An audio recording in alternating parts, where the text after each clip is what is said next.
Welcome to Authenticate This, the cybersecurity leadership podcast for CISOs and identity leaders navigating the complex world of identity. From real-life breaches to internal missteps and everything in between, we bring you authentic stories, hard-earned lessons, and actionable insights to help you lead with confidence when chaos strikes. Our goal is to humanize identity, uncover actionable solutions, and explore the business of identity beyond the spreadsheet. This is Authenticate This, where identity meets leadership. Hello and welcome to Authenticate This. I'm Aaron Lentz with the host Tim York. We've brought a guest through a referral. Andrew Wilder, saw a few months ago, came in and said, hey, I got a good guy named Zach Lewis. We've invited Zach Lewis onto the podcast. Zach Lewis has done a ton. Looking through him, he's a CISO at the University of Health Sciences Pharmacy in St. Louis. He's a board member at InfraGard. He was the nonprofit CISO of the year in 2023. So it's something we'll probably hit on a little bit today as we go on, is just what the nonprofit world looks like, how identity impacts that, especially as we talk through healthcare and education. Arguably, both individually are the hardest things you do in identity is healthcare or education, and for Zach's got to be both in one. So we're going to talk through a lot of that. And most recently, he's authored a book called Locked Up, a cybersecurity threat mitigation lessons learned. So Zach, I'd like to hear just out of the gate, what did it take to write up this book? What is it about? It comes out in January, so I'd like to buy it. You can give me a little bit of the details on it. Yeah, Aaron, sure. So Locked Up is a story of a real life ransomware attack that the university that I work at actually experienced. And we went with the name Locked Up because it was by LockBit, red actor ransomware group that was pretty prolific in the 2022, 2023 time period. But the story really just tells everything that kind of led up to the attack, where we were as an institution in terms of security and IT, and then how the attack happened, everything that went through the entire incident all the way until we got to the other side, and how we patched everything up and bolstered our security presence. And then in the book with some best practices, some ideas, some takeaways, and hopefully to better prepare the security practitioners. Zach, walk us through. So you were the CISO when the breach or the attack happened. Walk us through the moment you found out in the first 24 hours. Sure. We initially thought we were just having some hardware issues at the time. We had some end-of-life equipment in our data center. We had plans to replace it, and we thought it was just failing. When they say end of life, we were really thinking, hey, that's end of life, right? We're going to have to just nurse it along over the finish line till our new equipment arrives. In the scope and the scale of trying to recover that and bring everything back online, we found a ransomware node inside of it. And that kind of prompted us to activate like an incident response plan. I had to start talking to leadership, update the board, bring everyone involved. It was our first real major incident attack that we've ever experienced. So walking through that process and everything that goes into, threat negotiations with the threat actor, restoration, incident response, forensic stuff. There's just so many different avenues that you don't normally think about. And sometimes your like incident response plan that you have to respond to these things isn't even ready for. So things we've added in since that we learned along the way, and just trying to make a more robust platform. And I don't think a lot of people talk about their attacks, their incidents. And so this mark of shame in the industry really, where it's, oh, you've had a ransomware attack, you have poor security, or you're a bad practitioner. But that's not the case at all, because so many companies have them. It's very common anymore. And I don't think that's going to stop. We should be talking about these sorts of things and sharing what went wrong, what works, what doesn't work, because the threat actors, the bad guys, are doing it on their end, but we're not here for whatever reason. And there's some legal stuff around that as well. But I think if we can just normalize it a little bit more and make it a little more common, that it would be probably for the better of the industry. I love that, Zach. I agree. I think that, it's not obviously not just ransomware and attacks. It's people feel that if we're not public about it, then it makes it okay. Or they feel that if it's not public, that we can just solve it in the background. But like you said, you had an incident response plan that probably wasn't fully prepared because you had never experienced it before.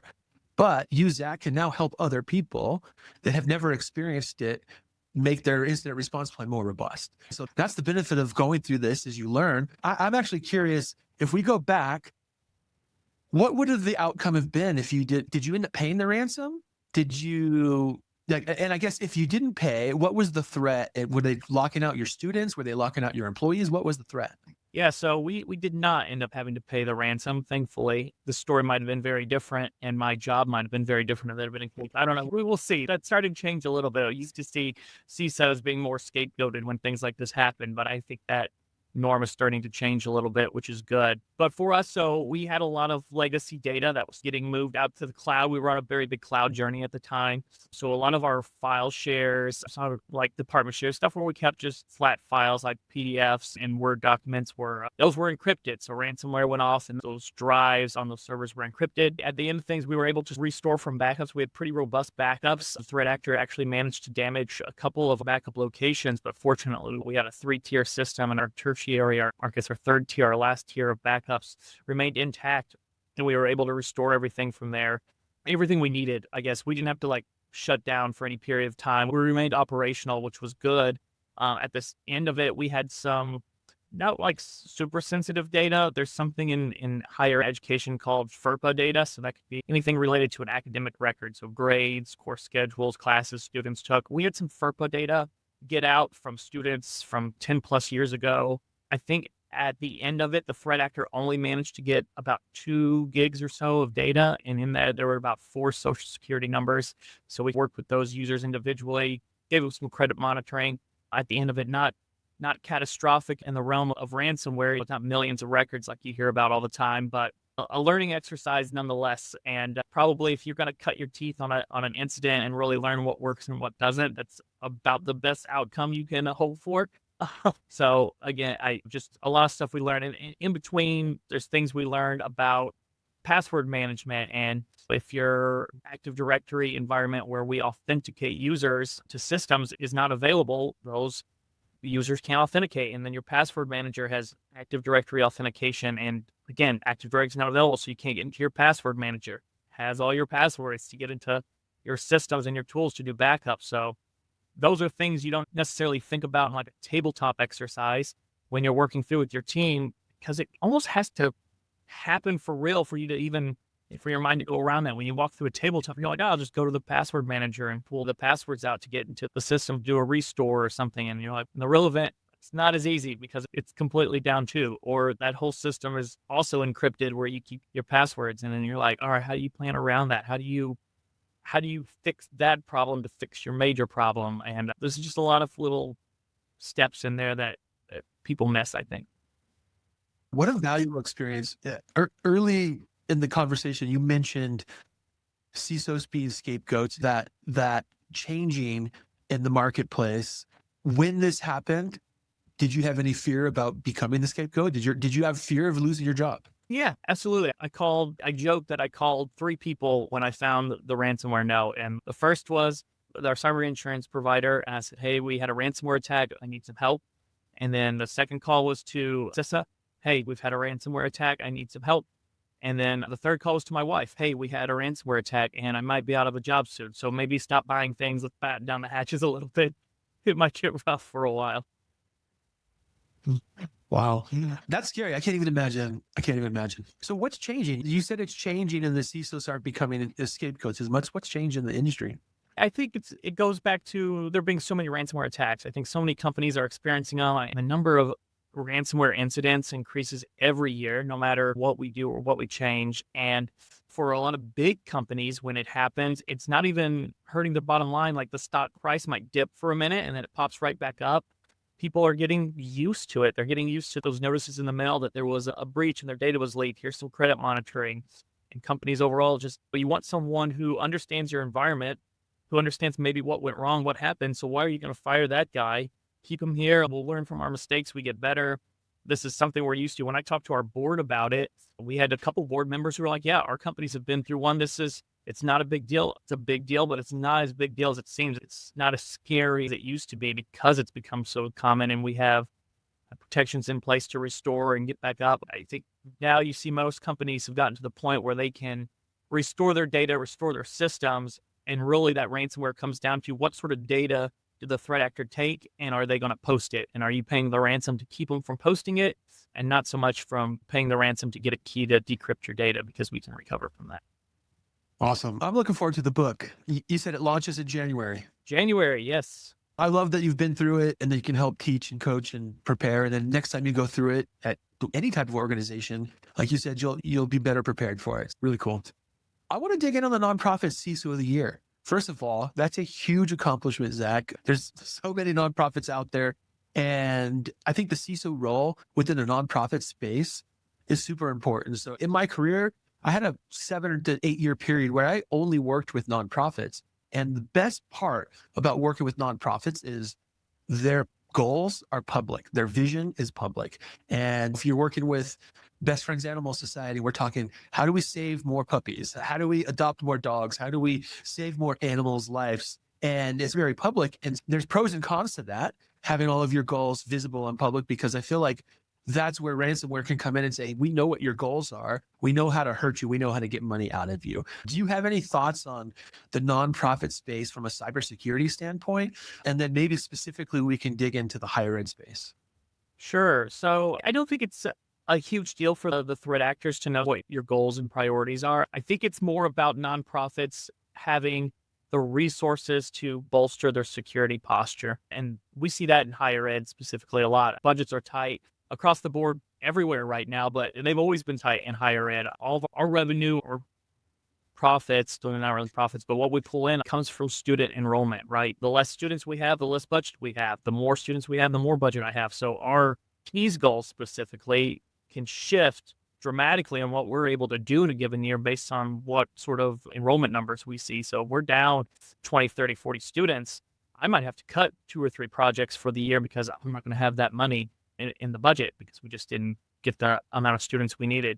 I don't know how that operates the same for a lot of other nonprofits, but I at least know in the higher ed space, it's very dependent on that. And then research becomes a very big deal. So we're a research university as well. We've seen some changes with how grant money and stuff is given from the government and different stuff this year. So that changes how our budget is aligned. You want to keep doing that research and furthering that goal. You have to align some more budget over there. And when you see those grants and things cut, and if you don't, then okay, are you going to keep those researchers? Are you going to keep those programs going? So it really becomes a juggling act of what you want to do and how that pertains to your ultimate university goal and vision. And ours is all about empowering students for the future of healthcare and education and how they're going to be able to deliver services to the population, but also advancing research in medical sciences and vaccinations. You weigh out which one you kind of want to do, and you have to throw your resources at that. But yeah, to the nonprofit side, I think finding those funds to do security programs and bring in improvements and update stuff, add new security tools is probably a challenge for that return on investment, I guess, what they're looking for. You probably support a lot of what matters to the students. You're talking about the revenue generation is for the students. For those projects you do, how much, when you have to cut projects, how much do you think about, hey, this is what can drive new students in? So it goes to the students portal, or it's about simplifying access to the rec center. Like it's the things, the amenities that happen for students. Does that get part of your budget planning or at least your thought process on the roadmap in addition to all of the security things you've got to deal with? Yeah, so what I do is I kind of look at what the university goals are overall, and then I'm like, all right, how would my security projects play into this? And then we do like our lower ranking process, and we tie into different goals. If it's student outcome, student driven, that's almost a priority. So any rec center, like a rec center stuff, if we can't buy a tool to do it, we'll try to maybe build a tool that will help that until we can get something a little bit more robust. It's really about ease for the students, how they register for classes, how they get to their classes, how they're going to be learning, and then resources after that. So what's housing registration look like? What's the cafeteria look like? How do their meal plans tie in? We just finished a really big project where we tied all the campus cards that students have to vending machines, to Coke, to food boxes, to the cafeteria, to laundry. Anything that we have on the campus, they can do with their card. And that one-stop shopping point for them where they can go around and hit everything. We integrated Grubhub to the campus. So now we have a Chick-fil-A and they can go on Grubhub and they can order on Chick-fil-A. They can use meal points down the road at other restaurants and always have food, giving them a lot of options, a lot of opportunity to enjoy their university experience, so to speak, and not just low barriers to entry for them, really. It's a whole nother thing to think about in addition to the security stuff and budget and everything. That just ability to humanize your roadmap is pretty cool.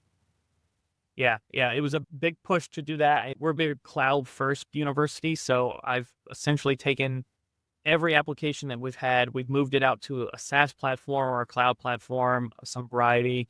And now we have a central identity provider for all identity, for all authentication.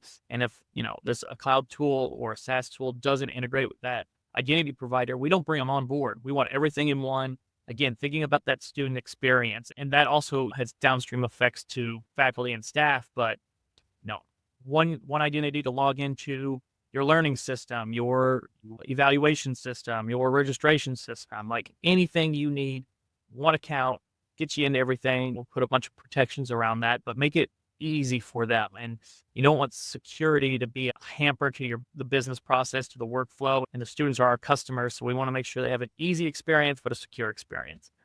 I heard, Zach, that it sounds like you experience a lot of the same problems in the higher ed space that our traditional enterprise corporations deal with from a resource standpoint, but you also have a different issue. It's timing and availability. When do you do your projects and how does that look? Yeah, the majority of our big projects happen during the summertime. So we're on summer break right now. We've done some pretty major projects this year around classroom renovation. It's hard to do classroom remodels, renovations, new technology in there during the semesters when there's courses being taught. So we have to wait till summer and you got to allocate budget appropriately. You have all that money just sitting there that you can't touch until summer. And then it's order all this equipment, get it in, and you have a few weeks, 8 weeks maybe, to get everything installed, set up, configured, and then you have to start testing. And that brings its own challenges because in summer right now, at least for us, there's hardly any faculty here teaching. We have some online summer stuff happening, but nothing in the classroom. Finding people who are here to come test these new classrooms before the semester starts is difficult. And you want to make sure that experience is ready and smoothed out, because when faculty come back, they're walking into a new classroom experience. And it's, how do I turn this on? How does this work? Some of these people have been teaching for longer than I've been alive, and they're not really used to new, quick changing technologies. Making sure they're trained up so they can give the best classroom experience to a student that they can do is important. And then we also get a pretty small window during the Christmas time period. Students leave for winter break, so we have maybe a month there where we can work in a project. And last Christmas, it was doing switch replacements on campus. So we had our whole networking switch infrastructure needed to be replaced. So we got a bunch programmed, and as soon as the students were gone, we were in closets, in data centers, replacements everywhere for 2-3 weeks, trying to get we have 5 buildings, trying to get all 5 buildings done. Well, I have a newfound respect for the IT and technical supporting staff at universities, because you work when everyone doesn't, or you work hardest when no one else is working during the holidays. And so I guess thank you for that. You get less questions and less problems from users then, so it's a little quieter to get things done. Yeah. Love that. So we jumped in straight to the book when we kicked off, but one of the things we typically do on this podcast is we review the latest absurd articles around identity or cybersecurity. So for that, we use the Onion, or not the Onion, subreddit that just has these odd articles. And so we have 2 to talk about today, but one I would like to talk about was actually McDonald's. So McDonald's created an application for new hires, or for people who want to come work for McDonald's, and it was called McHire. And they just 12 days ago, they announced there was a breach to 64 million applicants. And the reason for the breach was because the admin password was 123456. Man, that's rough. What do you think about that? With a lot of things in security, it's not so much these advanced tools and these advanced methodologies. It always comes back to the foundational things. And changing the default password is usually one of those. Maybe, to be fair, maybe they changed the default password and it's now 123456. Maybe they should have done a better one. Yeah, again, foundational stuff, good password hygiene, maybe throw some MFA on there. I don't know, like 123456, guys, that's been like the number 1 worst password for years, decades now. We can do better. I know they have a much bigger team than I do. McDonald's does, so come on, we can do this.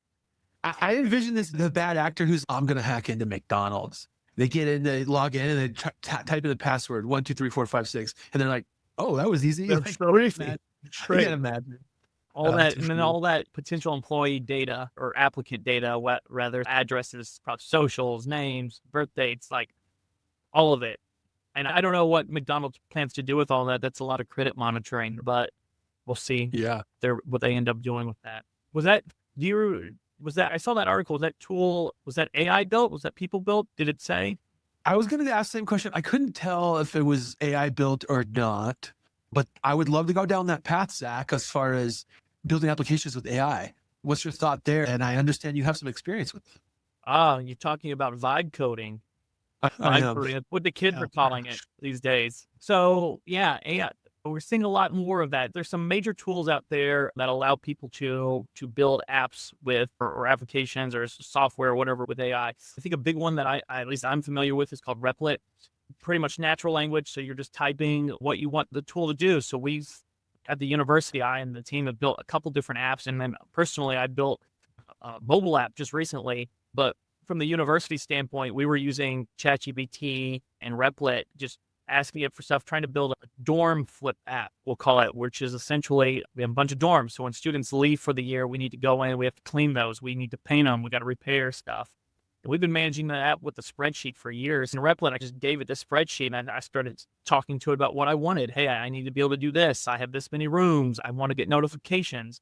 And it started spitting out different code and running this application that was a web interface. I have tick boxes for checking these things off. When things get done, I can send notifications. I can assign problems that come up. I can make notes, and really just made us an entire web app that we manage all our dorms from now, which was pretty cool. So after doing that, I took that concept home. And from a personal standpoint, I was like, man, I have a lot of chickens. I live out in the woods when I'm not at work, and I own a lot of chickens, right? And so I bet I could make an app for my phone that can manage my flock. And so I started talking to Replit and ChatGPT. We went back and forth and essentially coded a mobile app for Android that worked on my phone. And then I was like, oh, I'll put that in the store. Maybe someone wants to buy that. Maybe I'll make some little money on the side.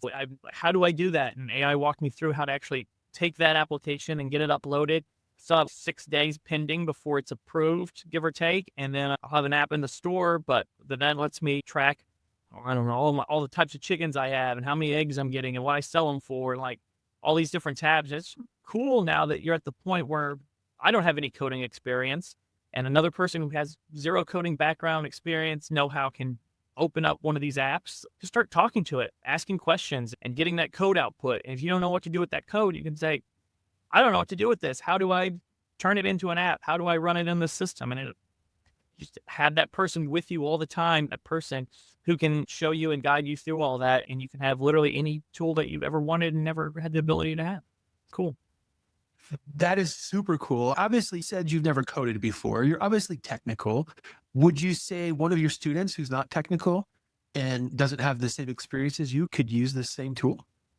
Yeah, I would think so. If they're using AI in any stretch, again, natural language. Hey, ChatGPT, I want an app to track my hobbies. Ask me some questions to figure out what I need to figure this out. And ChatGPT comes back with some questions and you answer them. And you're like, all right, please turn that into code for me. It'll do that. It's just like talking to you or Aaron about what my days or what's going on. You just have that conversation with them. That can be entirely, you can turn voice mode on and actually just talk to it vocally. Yeah, figure it out. It's pretty cool. And I think this new generation is going to be able to integrate that a lot more seamlessly than we probably have as we're picking up and learning as we go. I think it's a great tool. And I think, at least from the higher education standpoint, universities, educators, professors should definitely be integrating that and almost teaching students how to use that, because frankly, they're using it right now. There's no way they're not. I can see it on the back end that a lot of our students are using it. And I know a lot of our faculty are against it, almost a little scared, a little trepidation about maybe using it, and the students want it. So when they graduate and leave, it's not like they're going to stop using it in the workforce. They've gone through school with it. So you might as well get them ready now and show them how to use it properly in health sciences and pharmacy and medicine and whatever. So that way, when they get out, they're smarter with it and they can use it the most efficient way possible. Interesting. I had a professor 30 years ago, and when you question and you say, like, the actual data that they're teaching, right? And he set me straight and he said, I'm not teaching you this information. I'm teaching you how to learn.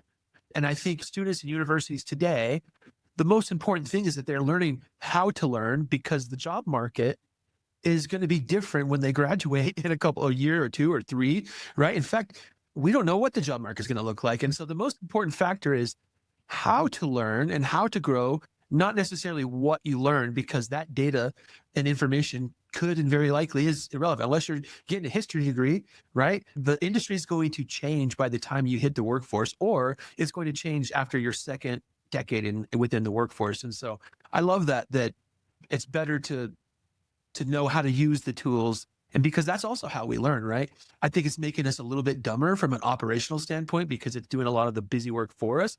But I do believe it's making us smarter in ways because we're getting more information very quickly. Now, is that information true or correct all the time? That's another question, but I love that.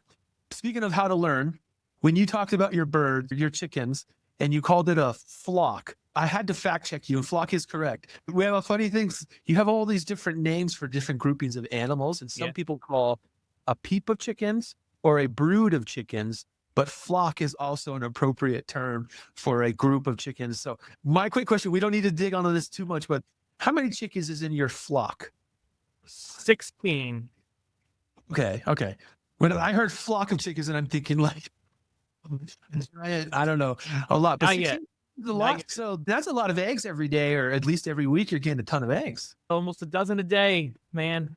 And I All turn right. around and sell them. I love it. And when egg prices skyrocketed a couple of months ago, you probably were just laughing at those headlines. You didn't care. High demand. People wanted eggs, and I could get it to them for a nice price, a little under store price. So it was good for me, good for them. Too funny. So we're talking about Outlook, right? And maybe this is a good pivot to a podcast that I recently watched, and it was Sergey, one of the original founders of Google, and he talked about the early days when they were building Google. This is how they did their planning. They would try to envision what the market looked like in 5 years, and they said, okay, everything's changing. What's it going to look like in 5 years with the knowledge and information we have today? What do we think and expect the market to look like? And so they had a plan of where the market's going to be, and they set the mark. And they said, now what we can control for the next 12 months. So they would do 12 months of planning on a 5-year goal, but they wouldn't do year 2 planning or year 3 planning. And then every year they would reset on a new 5-year goal. So they're still working this 1 year. I absolutely loved that concept. Do you think that has a place in higher ed? Is 5 years enough time to change the landscape within higher ed?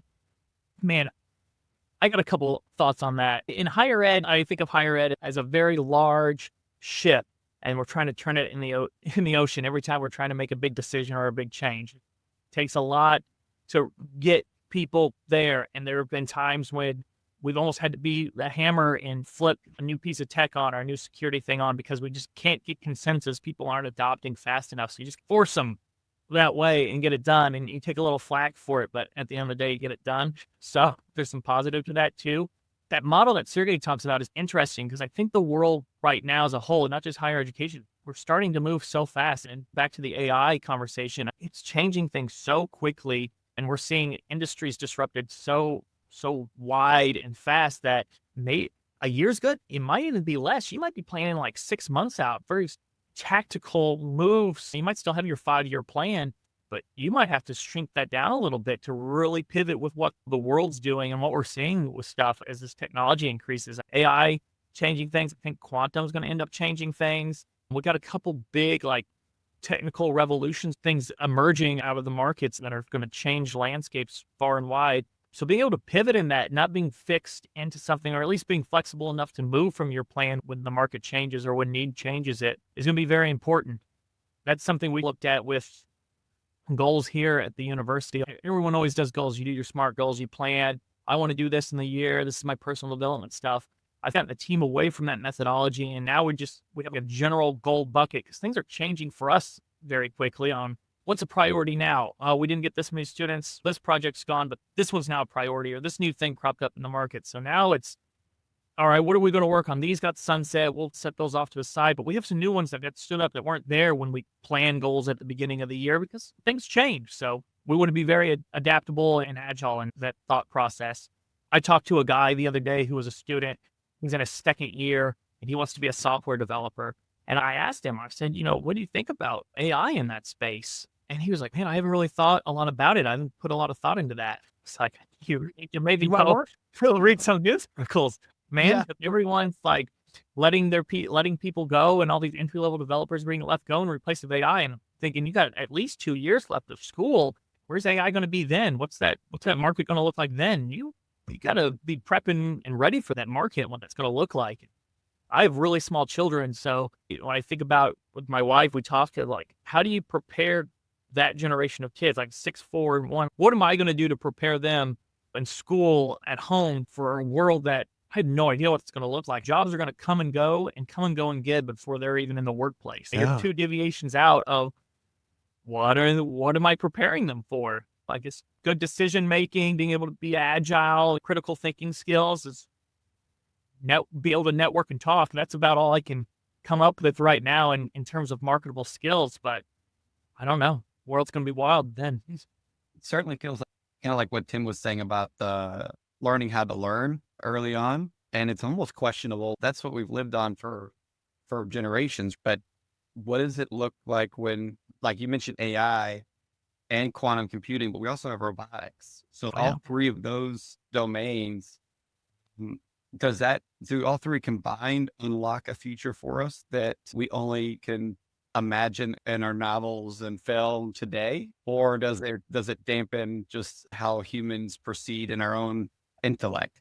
And like Tesla's releasing humanoid robotics right now. And we think, okay, there's still charging problems for batteries. There's still AI capacity for bandwidth of like internet connecting to them. But once you can put in like quantum computing, mix in with that too, it's just a whole nother world. And is the future Wall-E? We're all just getting back in our chairs and doing nothing? Is it Star Trek, where we go and advance the scientific research throughout the galaxy? Or is it Terminator, where we've got the humanoid robot taking over? And so it does feel very tough among dealing with that while we're still dealing with, as our jobs today, we're still dealing with legacy applications, right? Like, how do I even provide security inside of my own organization when I can't protect the smallest things? Which I really like hearing you talk about your locked book coming out, and just how you thought about the human pieces as part of that inside of your organization. But we're also going to have to think about that AI going forward, as how those things start to attack us as well. So it's definitely a very exciting space. And how do you imagine we get from our basic problems today to like actually being able to like unlock and do AI? Or do you think like things like AI will fix the legacy applications on its own, so we don't have to worry about our simplest security problems? Man, we're always going to have simple security problems so long as we're not taking care of the foundational security practices, sort of those first principles of things that you need to pay attention to. Password hygiene, multi-factor authentication paired together, about putting sensitive information on systems that are internet facing, different, and make sure you're doing your updates, your patches, stuff like that. I think AI can definitely help in that realm. Scan those things, find things, and we're starting to see AI pen testing solutions and vulnerability scanners, which is a step in the right direction and moves away from the people element, but it'll probably capture those 85-90% of the common vulnerabilities, things people are used to saying, things that you should know are out there, and fix those, which will be great. Yeah, we have a whole new world of probably potential threats opening up with AI, and eventually it'll just be, you'll run an AI and the bad guys will have an AI, and AI can battle it out on who's going to win and either protect the system or breach the system. It's hard to say. Quantum changes all of those things and how we store passwords and do encryption and safe stuff, and that's definitely not a problem the university is worried about right now. They got other fry, but it's definitely one on the horizon. I'm not going to worry about robotics yet. Maybe it'll make my life easier. Maybe it won't. Well, Taking care of your brood, they'll just go and take care of your eggs for you. That's right. Oh, I got to find out with kids right now. Just go. Cheaper, much cheaper. Time Much in cheaper, your but- calendar, Zach. Just put some time in December, around holiday time of 27. You'll be dealing with some of these Right. that week. He's going. Yeah. One thing you sparked a thought on a conversation I had with I was out golfing and I was talking to this guy who was an ex-military officer. We're just talking about, I was trying to talk through what I do as a job because it's always casual conversation. What do you do? What's your job? Blah, blah. And so we're just talking through it. And he was a history buff and military. So he was like, oh, so this is like cybersecurity, dealing with cybersecurity is very much like the Great Wall of China, as he explained it. So he's like, hey, so we're playing defense. And at one point in time, the Great Wall of China was like a marvel feat in defense and being able to block out everything. Worst case scenario, a guy with a bow and arrow, single person gets over, can maybe do some amount of minor damage in a small village, but isn't going to get in front of the emperor because the emperor is also guarded by his whole entire guard. But what the wall does is it prevents a mass flood of an entire army. The people who are on watch can't miss the army trying to get over the wall. And so today, even with like your locked up stuff that you were talking about, our biggest problem, it feels like in cybersecurity, is that right now, the one person getting through our wall doesn't have a bow and arrow, a nuclear weapon. So one person getting through can be quite damning to an organization. And so I think about that with the AI stuff a lot too, Zach, is like how now can, when somebody penetrate a wall at the most basic spot, come in with a massive weapon that comes in and be able to do something with that too? How do we protect against that? And so I'm looking for that too, is like smaller organizations, when you're doing your monitoring and stuff like you talked about in your, like, how do we react to those scenarios? That's a pretty big part of this, is how do you watch that? So have you thought through maybe how AI can help do some of that monitoring for you as a cybersecurity thing? Or are we still early enough in the space where we're relying on the vendors to provide some of that? So you talk about pen testing, AI, stuff like that. Has your team started looking at AI to support looking at those micro attacks?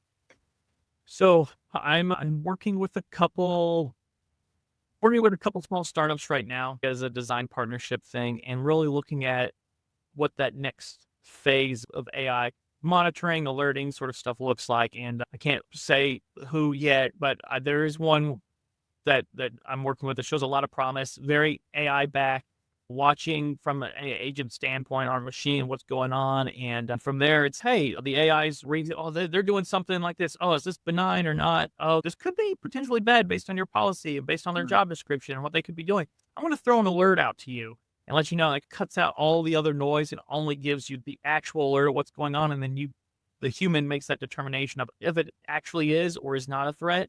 You can mark it however it ends up being.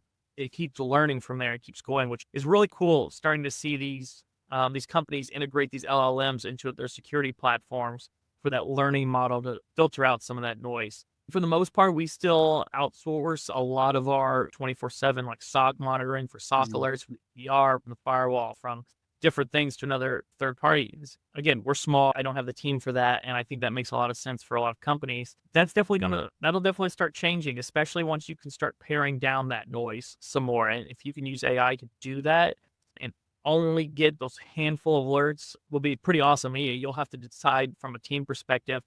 Now, if you get 500 alerts a day, how many can your team manage in a day? Can you get that down to a smaller amount? How many of them are actually important enough to look at? So there's something there. I think I mentioned AI pen testing. I think there's a couple players in that space that are really doing some cool stuff. And again, that accounts for 85, 90% of all the sort of common vulnerabilities, openings, threats that you might be able to detect on. I think that's a very cool space. AI and email is huge. There's no reason that there's several good products out there, but a good AI email security platform can't just look through those emails, see people from spoofed accounts or fake accounts or new account or whatever, and do some blocking and tackling for you there. We did a little bit of that a few years ago, and it's just changed our entire phishing landscape. So we hardly even get a phishing email anymore. Extremely rare. But to your point, it only takes one user with just the right amount of access to just click a link or to install something or do something, and then all that's for naught, right? I think in user training, there's a place for it. It's not the end all be all. I think some users, it's just really hard to train, especially different generations all take to different stuff. And again, these threats are getting more sophisticated, more complex, and harder to detect. So one user, if you're not using an AI system to do that, one user clicks a link or installs something they're not supposed to, and you got somebody over your Great Wall of China with a nuclear weapon trying to take you down. Yeah. And what's interesting about that too, you're talking about people, man, but some in your space, but then you got a new student who's not even entered the workforce yet. And they're like doing these other security practices. Like, what does that do for me? So you're talking about end user training. Like you're really doing is asking somebody to help protect the greater good of an organization, not just their own pieces, right? So the user training's tough. And so we're asking itself like security tools or AI to do that protection for us. Today, it feels like most AI, what we call AI. So let's say like in the movie industry, right? We've always thought of historically as AI as a more sentient, like being able to make decisions for it, intellectual decisions. Today, it feels like most AI is still doing is more still had been large language models, has now evolved, and then generative AI, but then it has evolved more into a usage of agentic AI, or we can actually do stuff with it, like they can go take actions, but it's still, most people haven't adopted autonomy. So letting those decisions, now there can be workflow decisions, right? I wouldn't call that autonomy, but allowing AI to do action, make decisions and take action without a human approving it. What are your thoughts, especially like in your space? And maybe we talk about that 5-year thing from Sergey. Do you imagine a world where we allow our security tools, because we know individuals it's not necessarily in their immediate interest to protect everybody as stuff. Do you imagine a world where we allow those security tools to autonomously make decisions on behalf of an organization? I think we're going to move the direction, whether we want to or not. Some of that stuff just happens. And whether science fiction writers are predicting the future or we just try to emulate what we read in science fiction, it's hard to say. I think we get there. Several big CEOs and tech people in the industry have said that they think the future of like IT and security leaders is one person who manages 30, 40, 50 agents who do different tasks. That is what the modern IT department looks like once you, or the future IT department looks like once you get there. I think that's probably where you go. That prediction is there, so people are already working towards it. Obviously, the agents aren't there yet, but they will get there. They will get that good. And we've seen the leap since 2022 when ChatGPT came out and where we're at now. It's just been a couple of years, guys, and that's been such a huge improvement. And that improvement is going to keep going, assuming we keep the current trajectory, chips are available, energy is available, but all things being the same, yeah, it's gonna get there for sure. Cool. And it does feel like the biggest hurdle, like we talked about earlier, is our reliant on through legacy applications or tools that we've used in organizations, not necessarily security, but just in organizations and the processes and both the operational thought processes and people thought processes that were built based on how those tools worked. And I feel like as AI evolves, maybe those tools go away and get replaced with more modern tools that follow standards, allow for like agentic AI, and then allow us to do some of what you're talking about, where we don't actually have to have, maybe we do have one person doing 40 jobs, or maybe there's not 40 agents to manage. Maybe there's 300,000 agents. And so we do have an entire staff of people working for 300,000 agents.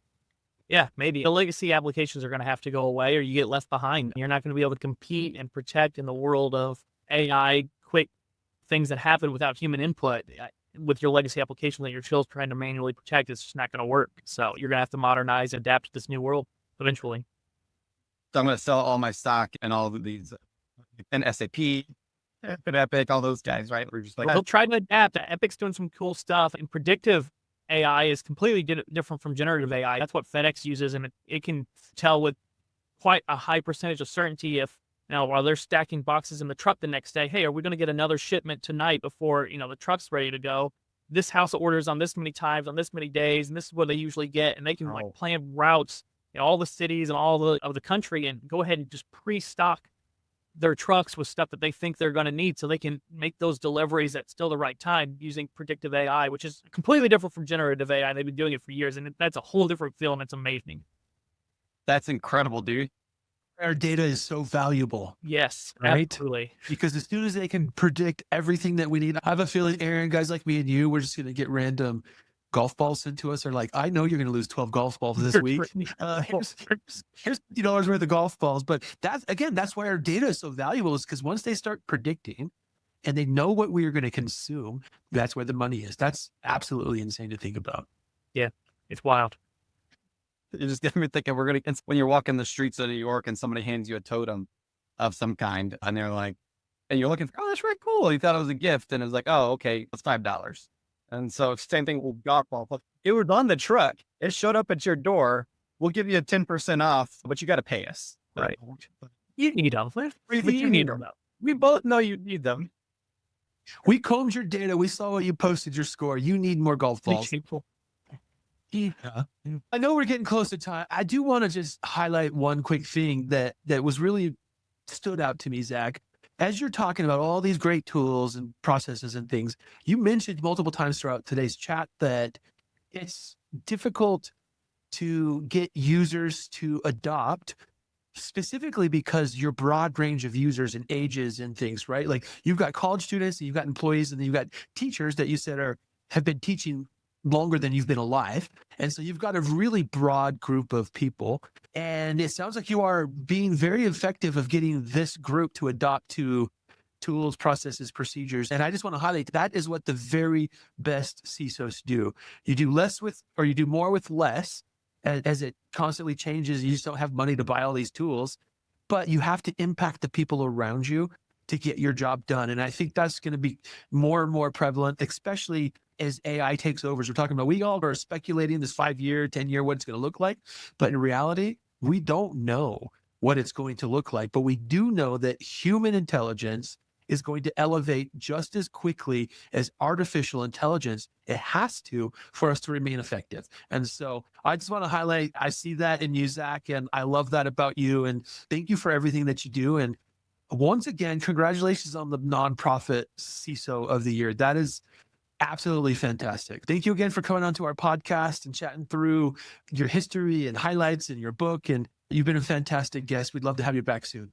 Oh, yeah. Tim, Aaron, I appreciate the opportunity. Thank you. I thank Andrew for giving the recommendation out there. But no, this was a great talk. I'd love to come back. Maybe we'll do it and see where we are in the world. We'll do our 6-month goal check-in. I love that. And then we'll check in to see how many chickens you have after that, because I'm assuming it's not going to be 16. Hey, if it's Skynet, Terminator AI, I'm going to need more chickens. Awesome. Thank you for joining us in this episode of Authenticate This, the Cybersecurity Leadership Podcast. Check out the show notes for links and resources mentioned in today's shows. If you enjoyed the show, please leave us a 5-star review and be sure to subscribe so you don't miss on any future episodes.